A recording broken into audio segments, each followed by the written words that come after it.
It's cold and flu season still. There's all kinds of germs in the air, but I hate using Lysol. That smell gives me a headache. I hate the way it makes me feel. And so today we are whipping up a disinfectant spray that uses essential oils and natural ingredients that we can use around our homes to freshen it up and to kill germs. So let's get started. Welcome to Ridgehaven Homestead. From the mountains of Upper East Tennessee, we share snippets of our off-grid life, cabin build, and garden blessings. Pour yourself a cup of tea, sit back, and take a peek into our off-grid home and family.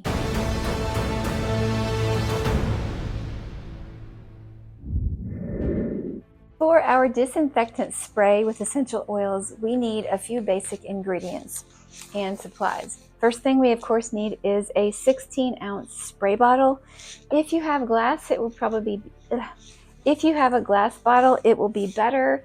But if you only have plastic, just use what you have. I happen to get this one from the Dollar Tree. You are going to want some rubbing alcohol. This is 16 ounces of 70% isopropyl alcohol. If you choose to use a different kind of alcohol, like some type of vodka or something like that, you need to make sure that it is 60 proof or higher so that it has enough strength to kill germs. And then besides that, all we need is, besides a funnel to get our essential oils in our jar, are the essential oils themselves. Now there are lots of different kinds of antibacterial essential oils. If you ask 10 different sources, you're probably going to find 10 different lists. Some common essential oils that are antibacterial include peppermint, tea tree, lavender, eucalyptus, oregano, palmarosa, that's one that I'm not that familiar with, orange, geranium, and citronella. But also many oils that have been studied include thyme and clove and rosemary. So we are going to put together a blend of essential oils that I happen to have in my collection. We are going to be using tea tree oil, and we are going to be using a blend of essential oils that's already mixed together, and that is what I get from Rocky Mountain Oils, which is Immune Strength. If you're familiar with like doTERRA's On Guard or Young Living's Thieves, this is a very similar version. It's a blend for immunity. We really need the immune blend with cold and flu season still surging. So I'm choosing to use this because it has so many good essential oils that all have antibacterial properties. Immune Strength contains a whole list of essential oils that are really good for killing germs and disinfecting, and that includes clove, cinnamon bark, lemon, orange, oregano, mandarin, thyme, rosemary, nutmeg, ginger, and eucalyptus. So that is a list of 11 different essential oils. So I could get all those 11 essential oils and I could make a mixture of them, but since this is already pre-mixed, this is what I'm grabbing. And I just happened to get this on a really good sale on Black Friday. And so it was like buy one, get one free. And so that's why I got these big bottles. But tea tree is one of the top antibacterial and disinfectant essential oils, and so I do want to make sure that I have this in my blend as well. It's as easy as just mix it and go. I'm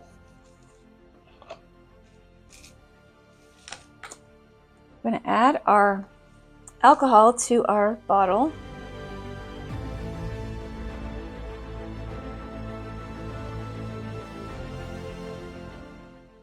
I found out that my bottle holds less than 16 ounces, which is not a problem. That I'm just going to mix it into a mason jar, and then I will have a little bit of extra.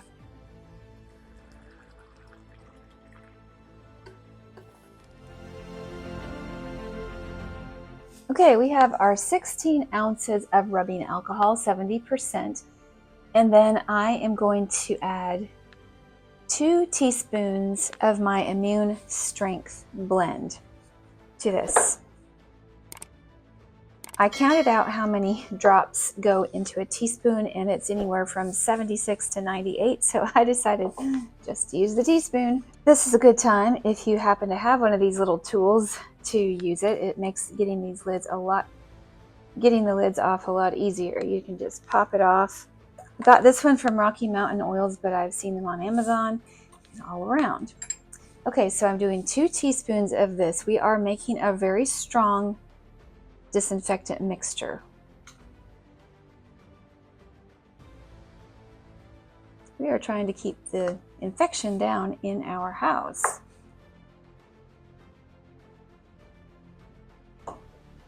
Okay. And then we are going to add a scant teaspoon of tea tree oil. I've had this tea tree oil for a long time.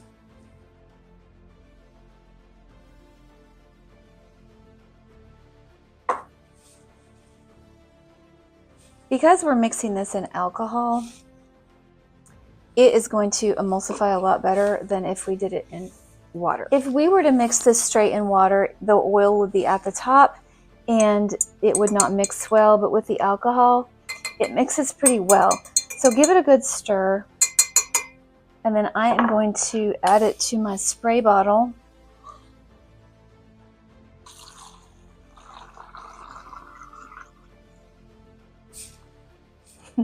Chuck's wanting to help me apparently. Okay, and now I have some left that I can label and keep in my cupboard for when I need more. I anticipate needing to use this quite a bit this week because we do have sicknesses running through the house. You just want to put your spray bottle on there, and this is great for disinfecting surfaces, for freshening up the air. And if I spray it now, Chuck is going to be surprised. So you want to have the alcohol come into contact with your surface and let it evaporate. If you want to spray furniture, you might want to do a test first to make sure that it's not going to have an adverse reaction or adverse effect on the fabric. But I would mostly use this to just for wiping things down. And also I'm going to probably spritz around in our living room where our sick boy was sleeping. And we just want to kind of get things cleaned up and keep things fresh so that we're not spreading germs around. So that is a super simple spray. Let's get it on a misting system. Well, we can do it like that. We want to do it so it's a fine mist when we spray it. It mostly smells like alcohol, so we could add some more pleasant smelling essential oil. I think that as the alcohol evaporates, you're going to have the lingering smell of your clove and cinnamon, and so it's going to be a good refresher for your rooms, and that's how I plan to use it. And so now I'm going to go and do some disinfecting. I hope you guys stay well in your family, and let me know if you have a good recipe for making a disinfectant, an herbal or essential oil disinfectant. Until next time, stay well, be safe, and may God bless you.